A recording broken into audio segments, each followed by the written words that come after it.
Hello, I'm Batyar Sanova and you are watching Anewz. Let's see the top stories. Donald Trump's ally and U.S. conservative activist Charlie Kirk dies after being shot at a university event in Utah. The UN Security Council will hold an emergency meeting after Poland's airspace was violated by Russian drones. And France hit by nationwide protests and disruption as new prime minister takes office.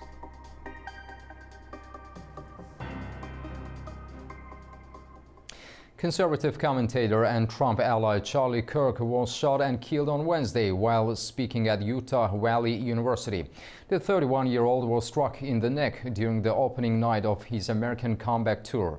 Officials are investigating what they call a targeted attack, while tributes and sharp reactions pour in from across the political spectrum.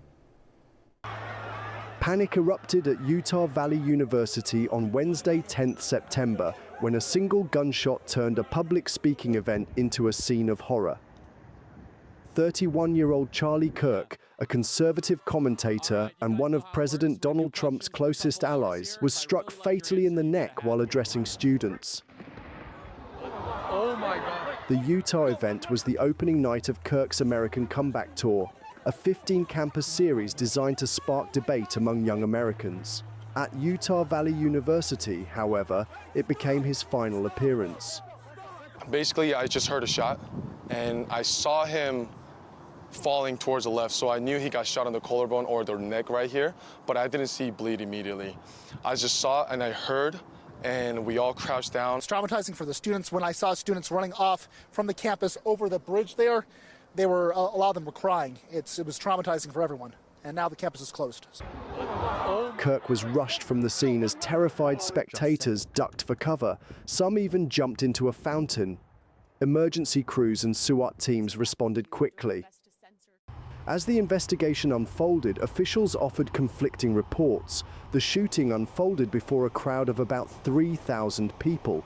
FBI Director Kash Patel said a suspect was in custody, while Utah State Police said the gunman remained at large. An early arrest, George Zinn, was later dismissed as a mistaken identity. Authorities now say they are analyzing CCTV showing a suspect dressed in dark clothing. At Timpanogos Regional Hospital, where Kirk was pronounced dead, supporters gathered in mourning.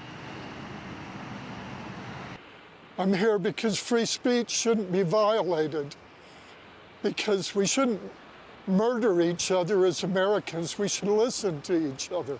The fact that Charlie Kirk had to die because of his beliefs is just truly heartbreaking. President Donald Trump also spoke out about political divisions in the country that have fueled violence. Charlie was a patriot who devoted his life to the cause of open debate and the country that he loved so much, the United States of America.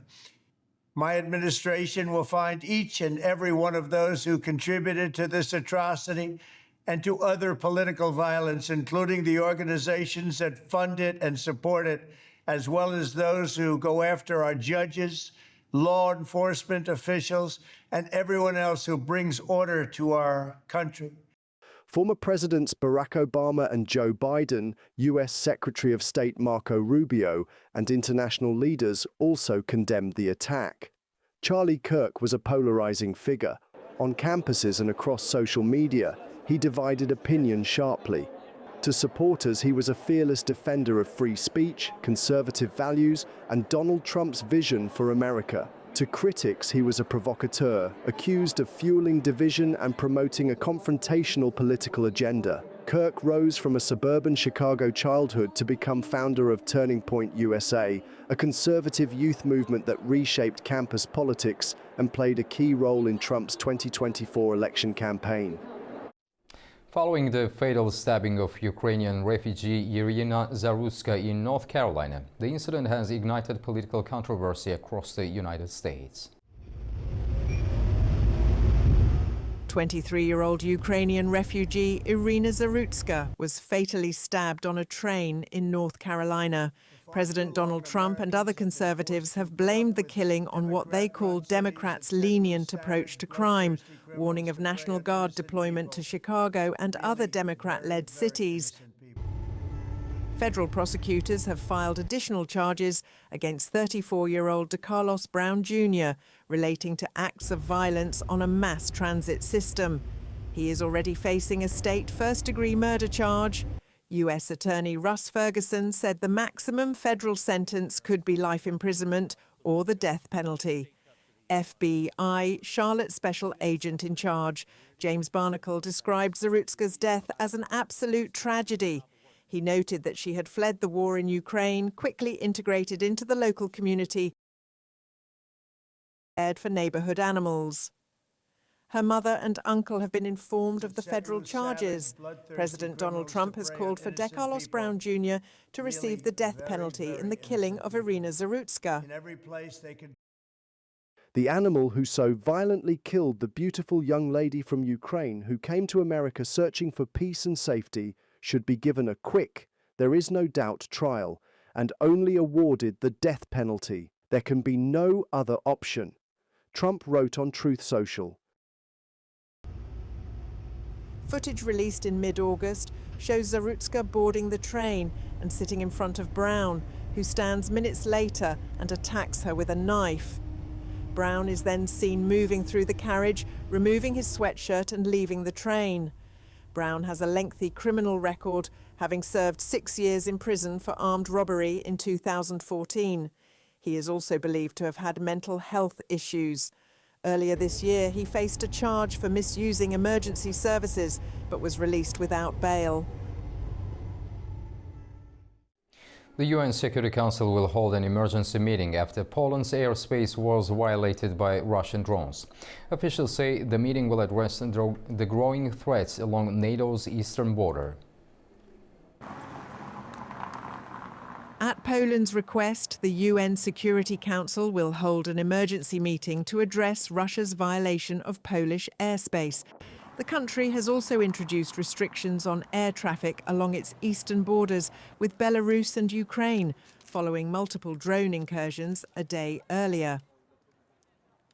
The developments come as Prime Minister Donald Tusk visited a military base in Lask, stressing both the importance of Allied commitments and the need to modernise the country's air force. I am convinced that in some sense, this lesson from last night should be a very strong argument for you, not only on your behalf, but also for Poland in our talks with all allies. I will do everything I can. I will bend over backwards to ensure this, so that what we need today, tomorrow, the day after tomorrow, not in the next 8 to 10 years, reaches Poland, and that you too have increasingly modern and reliable equipment. Early on Wednesday, Poland shot down multiple drones in its airspace with the support of NATO aircraft, marking the first known time a member of the alliance has fired in response during Russia's war in Ukraine. Airports including Chopin, Modlin, Rzeszów and Lublin temporarily closed before reopening. Moscow denied responsibility, while a senior diplomat in Poland said the drones came from the direction of Ukraine. Russia's defense ministry said the drones targeted military sites in western Ukraine, not Poland. NATO and European leaders condemned the breach, with German Chancellor Friedrich Merz calling it part of a series of Russian provocations.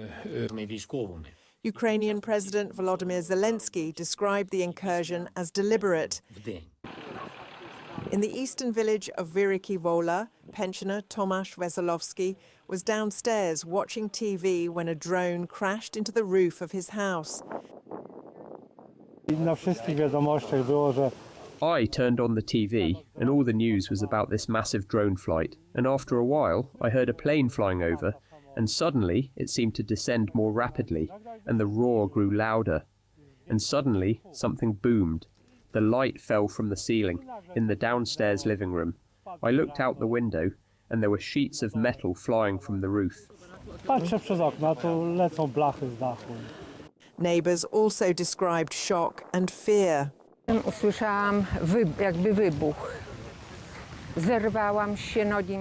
suddenly, I heard what sounded like an explosion. I jumped up and my legs started shaking. I started looking because I heard a plane flying overhead. I couldn't identify it, or rather, locate it, so I went out onto the upstairs balcony and saw it was flying towards Ladawa.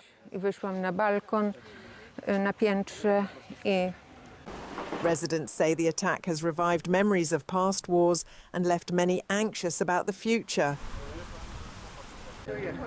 The incident is considered the most serious violation of NATO airspace since Russia's war in Ukraine began. A Russian drone strike has damaged a school in the northern Ukrainian city of Sumy, according to Ukrainian authorities. The state emergency service reported the attack happened overnight, sparking a fire that destroyed part of the building. Nearby homes and vehicles were also hit, and images from the scene show shattered windows and fire damage in a classroom. As of now, no casualties have been reported. Finland's President Alexander Stubb has arrived in Kiev and met with Ukrainian President Volodymyr Zelensky. The two leaders paid tribute to a memorial wall for fallen soldiers before beginning talks. According to Ukraine's presidential office, discussions between the presidents will take place during the visit and will be centered on security projects, European integration, infrastructure investments, and long-term security guarantees. Now, chaos continues to sweep across France on Wednesday as thousands of protesters take to the streets in the Block Everything movement, clashing with police and causing major disruption in Paris. French Interior Minister said authorities had successfully prevented the country from being paralyzed. Hundreds of protesters were arrested across France as thousands took to the streets under the slogan "Block Everything," a protest movement that began online calling for nationwide disruption against government policies. I'm here because this illegitimate government must be blocked. We don't want a war market. We don't want austerity. We want money for public services. We want money for schools, for hospitals. The protests across France are driven by opposition to austerity, public spending cuts, Bayrou's collapsed budget plan, Macron's economic policies, rising defence spending, and calls from unions and left-wing activists for more funding for public services, schools and hospitals. It's the same. It's Macron who's the problem, not the ministers. He has to go. He has to think about it seriously. According to the Ministry of the Interior, 200,000 people participated in the protests across France, while labour unions estimated the number at over 250,000. By 6 p.m. on Wednesday, authorities had recorded 812 incidents, comprising 550 gatherings and around 262 blockades across Paris, Rennes, Nantes, Grenoble, Lyon, Lille, Caen and Toulouse. French Interior Minister Bruno Retailleau, speaking after a meeting to assess the day of protests, noting that the Block Everything protests had failed to bring the country to a standstill. What are the major lessons to be learned from this very, very long day? It began at dawn and once again it continues. First, perhaps the thwarting of those who wanted to blockade the country. Well, we thwarted that strategy and France was not blocked by the blockaders. Meanwhile, authorities deployed over 80,000 security personnel nationwide, dismantling barricades and controlling unrest as tensions rose in multiple areas. The protesters across France obstructed highways, burned barricades and clashed sporadically with police on Wednesday in a show of anger against President Emmanuel Macron, the political elite and planned spending cuts. Authorities deployed more than 80,000 security personnel across the country, removing barriers and spraying water hoses at demonstrators as tensions flared in several places. The demonstrations erupted just as Sébastien Lecornu was sworn in as France's new prime minister, following the ousting of François Bayrou in a no-confidence vote earlier this week. Le Cornu, a close ally of President Emmanuel Macron, is already facing sharp criticism from both the far right and the left, while a grassroots protest movement known as Let's Block Everything continues to grow, fueled by opposition to deep budget cuts and wider discontent with government policies. To help us understand the implications of these developments, I'm joined by political analyst Anewz, live from Lisbon, Portugal. Anna, welcome to the program. Hello. Hello. Thank you for having me. Anna, what do these protests tell us about the current political climate in France? Well, the name of the movement, the Let's Block Everything, is actually a mirror of what is happening in the National Assembly in France. Because the problem is that in the latest elections, which actually were very contested because President Macron decided to dissolve the assembly, and at that time that decision was contested, and what happened is that the new assembly is formed by three, broadly speaking, blocks, which have not agreed in passing legislation that is really important for the society. And so the Let's Block Everything kind of mirrors what we have at the institutional level, where we have truly a blockade and that has not been overcome by any of the former prime ministers since the assembly was dissolved and then elections were held. So this is already the third prime minister in 1 year. This is a great instability for a major European economy like France.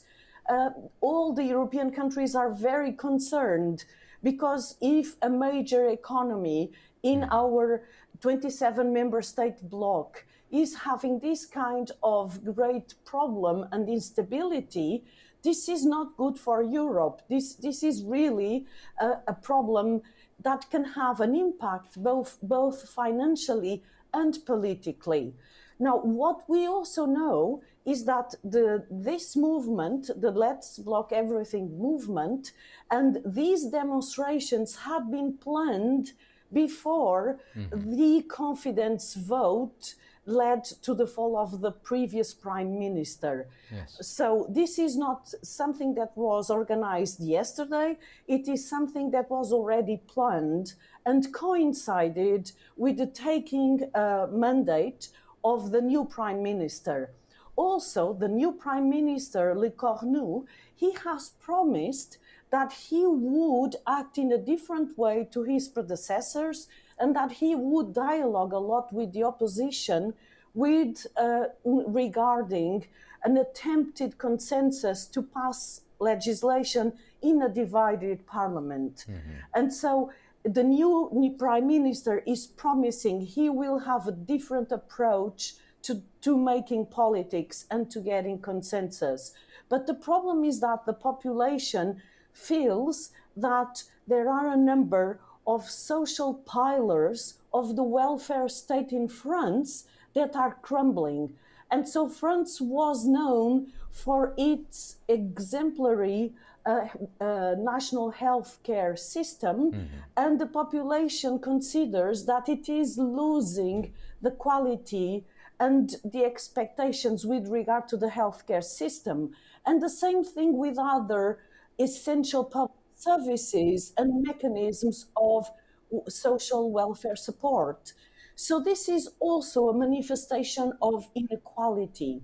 The society is saying inequality is aggravating, the budget is being cut, but the cuts in the budget are harming those who most need, i.e. those who are poorer within the society. And so this is what is happening. And we remember that in 2018, 2019, there were severe protests also with regard to social issues. Yes. And these severe protests were called the Yellow Vests, which were actually very violent in certain instances, more violent than the current protests are. But this is really very preoccupying for Europe as a whole. Anna, the protest movement Let's Block Everything emerged online before gaining traction in the streets. How does social media factor into France's protest culture today?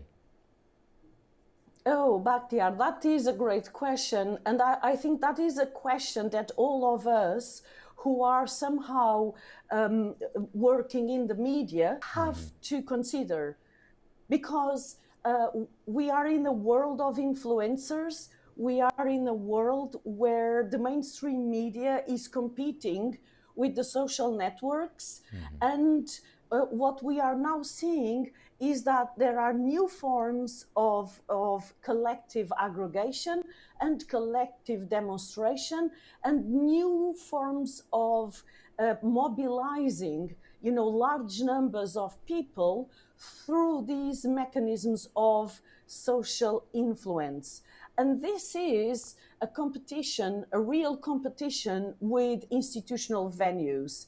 So we are past, the traditional mechanisms of strikes and demonstrations led, simply by the trade unions or workers' organizations or specific movements. Whereas here we have a societal movement which is very large. It's at least 250,000 people. It's a lot of people spread all over the country in different cities.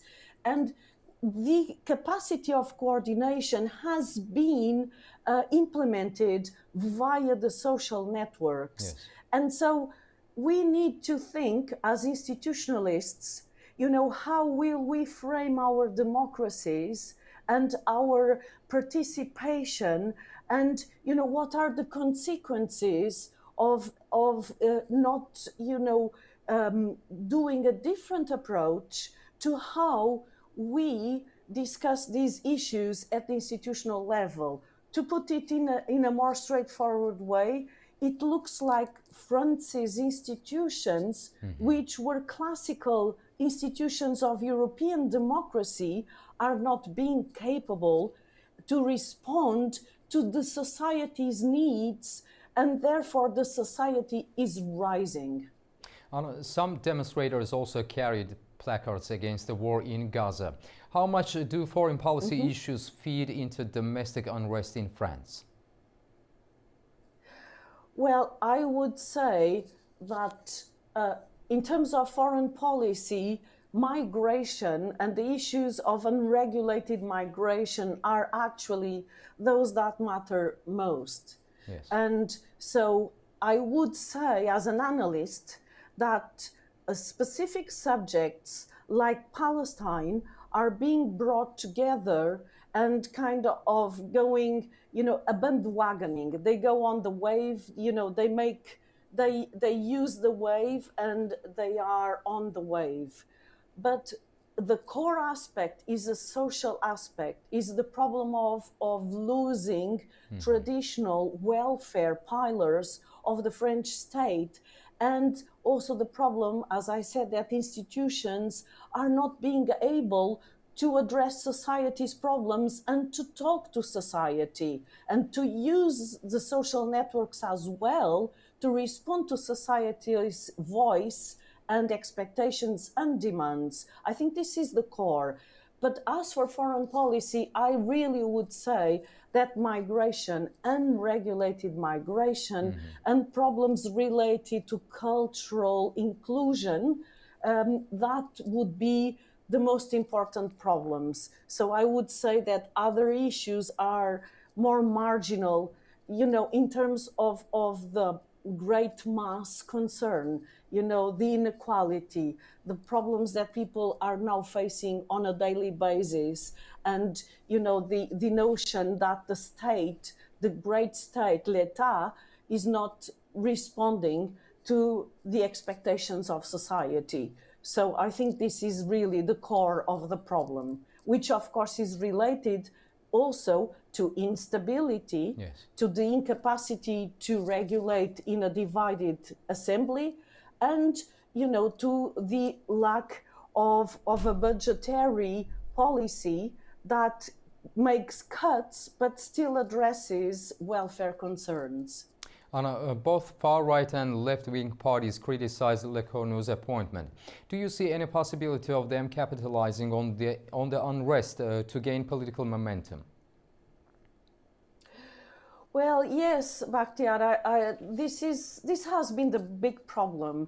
The big problem is that none of the former prime ministers, since there were elections, have been able to generate consensus at the party level and at the assembly level. So Le Cornu says that he's going to do a different approach and that he expects he will solve this issue of a lack of consensus at the legislative fora. But it will be very, very hard, because it is hard to understand why the parties that have made it really hard for the previous prime ministers to govern, and to pass regulation and to make decisions, why would these parties now make consensus? It really is a great challenge. And Le Cornu has been in government for a number of years. So he has been a minister in government for quite a while. And so it's not very clear in my mind as an analyst how stable this new government will be independently of these unrests, because unfortunately the pattern has been one of fragmented legislature and incapacity to really govern in a fragmented context. Anewz, thank you so much for sharing your insights with us. We greatly appreciate your time and expertise. Thanks a lot. Thank you. Welcome back to Anewz. Now let's take a closer look at the key stories shaping the region. Now, Pakistan declared a climate and an agricultural emergency as weeks of monsoon flooding swept through multiple provinces. The floods have threatened major crops and forced mass rescues in the largest city, Karachi. The death toll from rain-related incidents in the city rose to 6.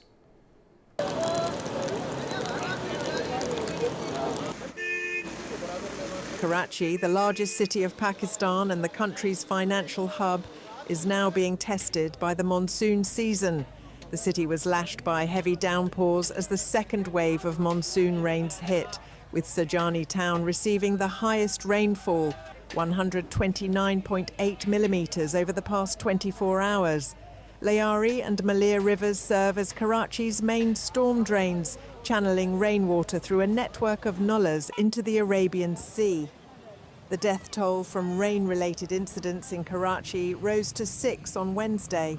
Most of the deaths occurred due to collapsing structures, drowning and electrocution during the 3 days of rain, according to hospital officials. Residents in Karachi said they were worried about the flooding in the country as the ongoing monsoon brought about heavy rains and inundated city roads. It has been raining since last night and all the dams are full. Now the water is coming into our town. There is water everywhere and people are suffering. It's still pouring heavily and the whole area looks flooded.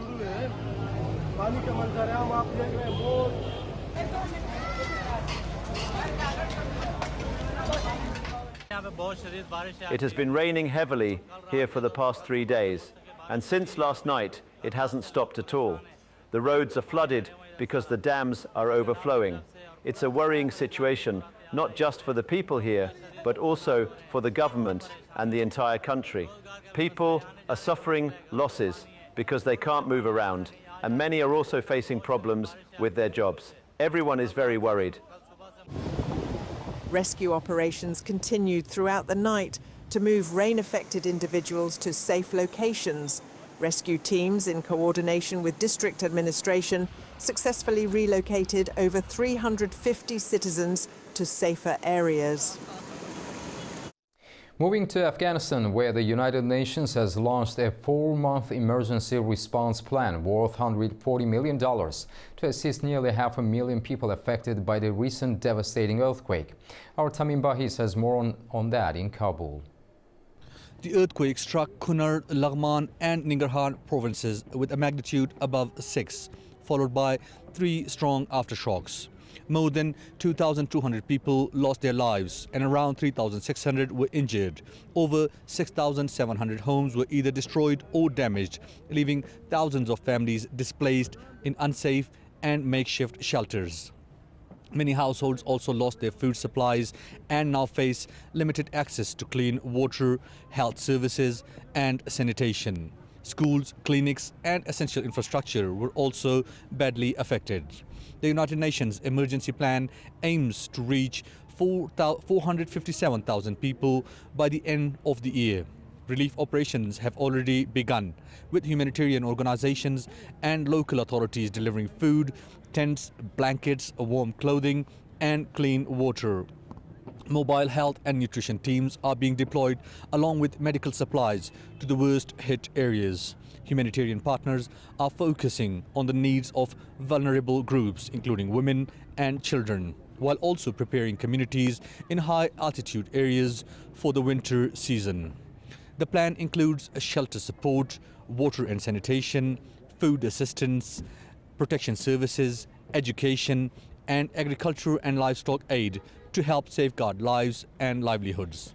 The United Nations is calling for urgent international support to ensure families impacted by the earthquake receives life-saving assistance before winter sets in. Tamim Bahis reporting for Anewz from Kabul, Afghanistan. To international diplomacy, Armenia's Prime Minister Nikol Pashinyan is expected to visit Moscow at the end of the month for the World Atomic Week.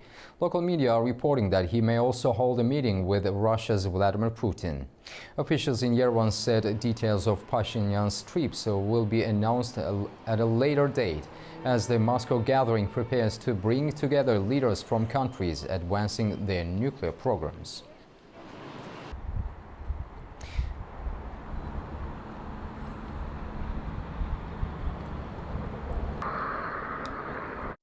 Now, Georgia's upcoming October the 4th local elections will take place without international observers from the OSCE.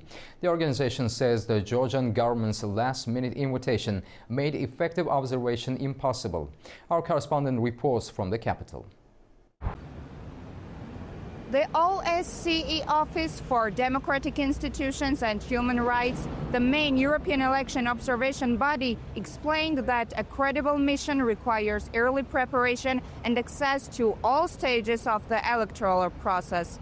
With the Georgian government's invitation arriving less than a month before election day, the office announced it will not deploy observers. This setback comes against the backdrop of growing political tensions in Georgia. Just days ago, the Ministry of Internal Affairs expanded its investigation into a violent confrontation outside the headquarters of ruling party figure Kahak Aladze.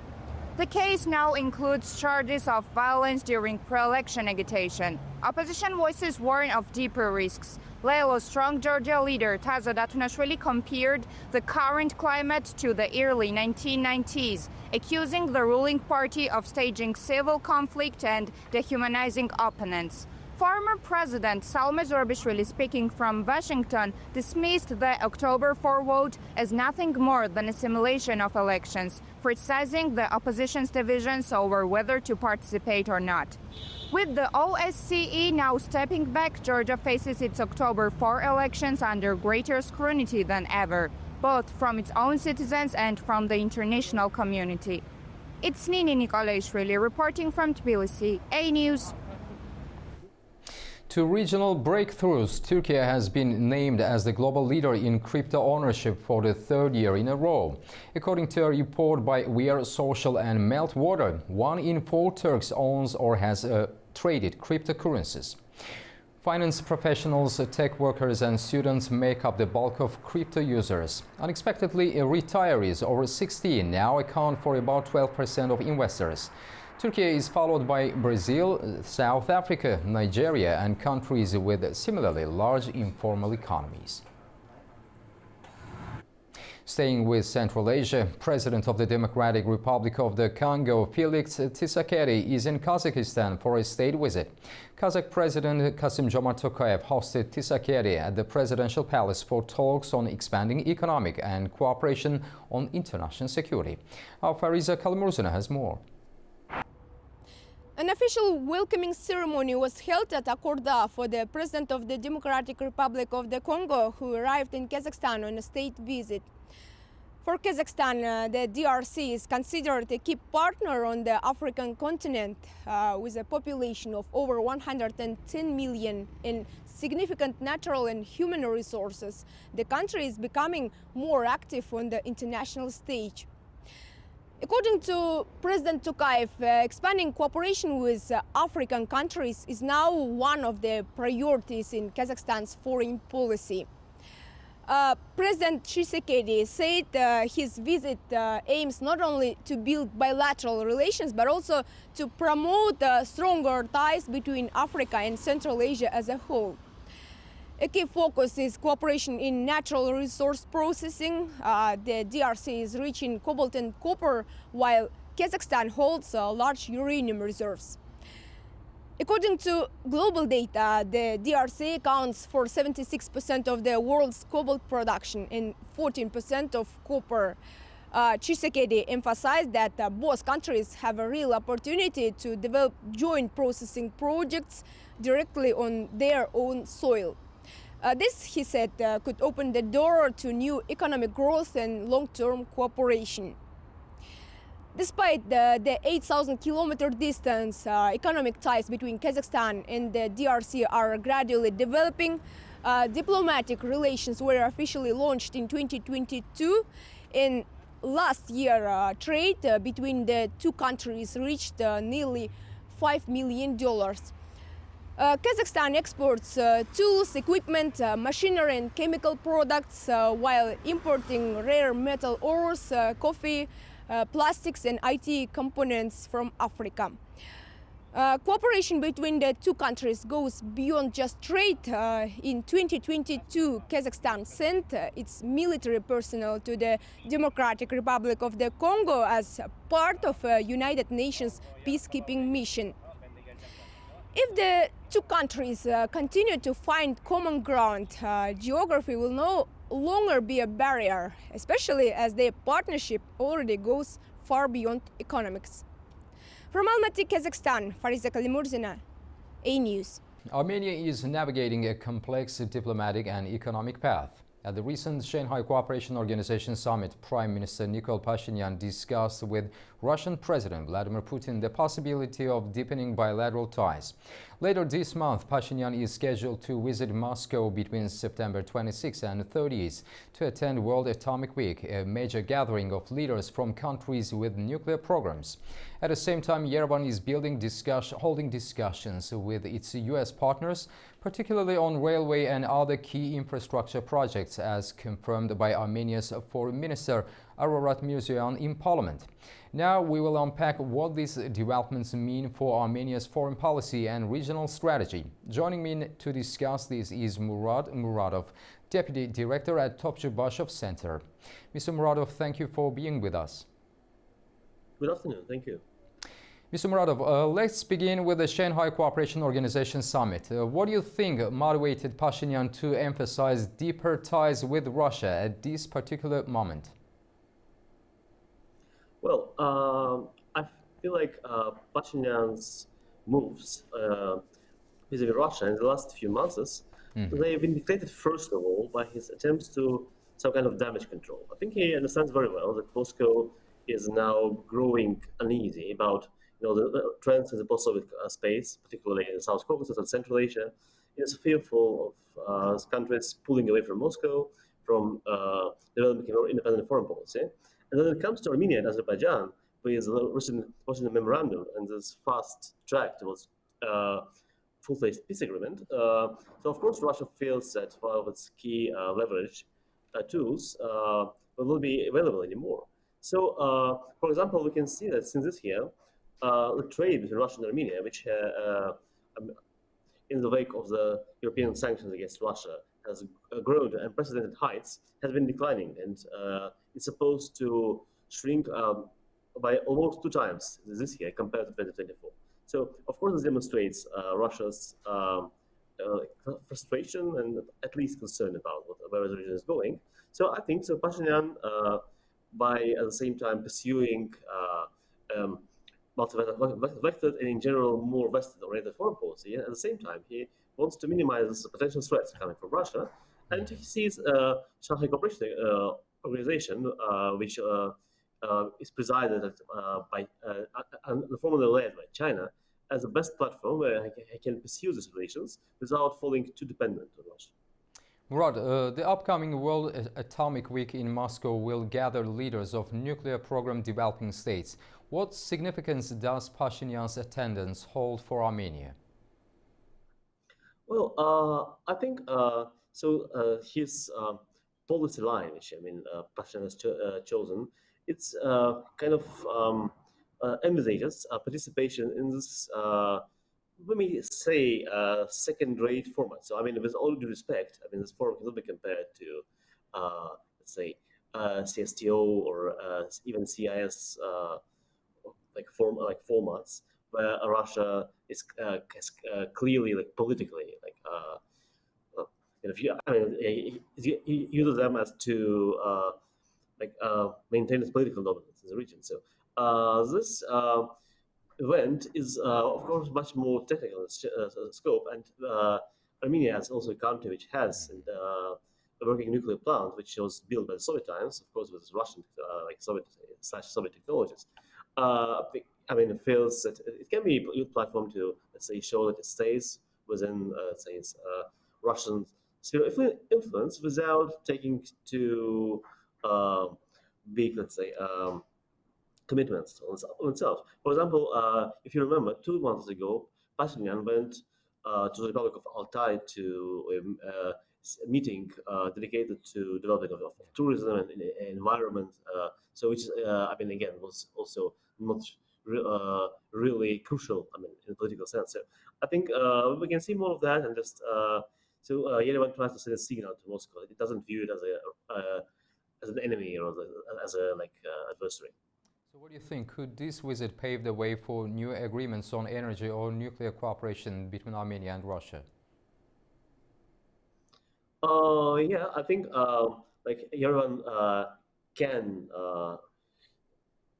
use this as a potential leverage, let's say, in Moscow, since for Russia, atomic, civic atomic program is one of the, let's say, pillars of its, let's say, soft power, since Moscow considers its nuclear energy program as the best in the world, and has recently been expanded to the new regions such as Middle East, South Asia, Africa. So, and of course, Pashinyan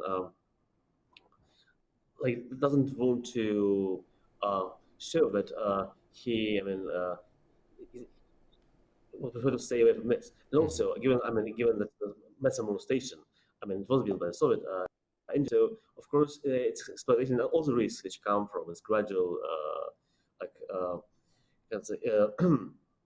wearing out, can be better managed by Russian engineers who know more specifically how it operates, and so who have been actually operating in for the years. So yeah, I think this atomic energy may be for Armenia one of the spheres when it can safely cooperate with Armenia while not challenging, let's say, its for general foreign policy strategy, which now also includes approachment with the US and also the say entry of US interests in the region. Armenia's Foreign Minister Ararat Mirzoyan highlighted ongoing talks with US partners, particularly on railway projects. Why are railways such a strategic priority for Armenia today?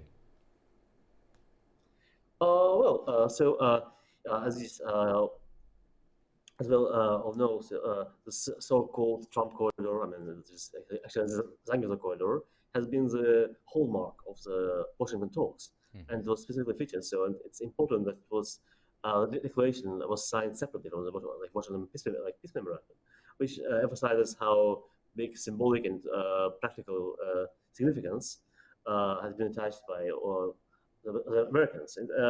And of course, I mean, the main problem in its development was the fact that Armenia hasn't yet started to reconstruct the railway part of it, which runs from Azerbaijani from two sides of Azerbaijani border in Ordubad and Akhbat. And also one of the reasons is that Yerevan lacks technology and finance to do that, and so the Americans have pledged to invest in this construction. And another side of this is that actually Armenian railways for many years have been owned by a Russian railway company, and of course if assume that this particular works would, if they had to be maintained by Russians, it would have created huge political ambiguity about so how this can be compatible with, say, potential American presence in the corridor. And so I feel like the actualization and completion of this project is now one of the key issues on the regional agenda. And I think it's particularly important for Baku, since, let's say, Armenians' let's say commitment to building this railway will be one of the main signals how much Yerevan really wants peace and a particularly sustainable peace. Murat, very recently the Speaker of the Armenian Parliament, Alen Simonyan, said that Yerevan is not considering the withdrawal of the Russian military base. How important is this military footprint for Russia now that Moscow's influence over Armenia seems to be tested in the past 8th August reality? Definitely, Moscow now views the basic hegemony after the withdrawal of its peacekeeping mission from Karabakh, and then also the diminishing presence of Russian bodyguards in Armenia, including the Yerevan airport and some parts of the border with Iran and Turkey, as as more important than ever. And so it's the last, let's say, significant remnant of Russian security presence in South Caucasus.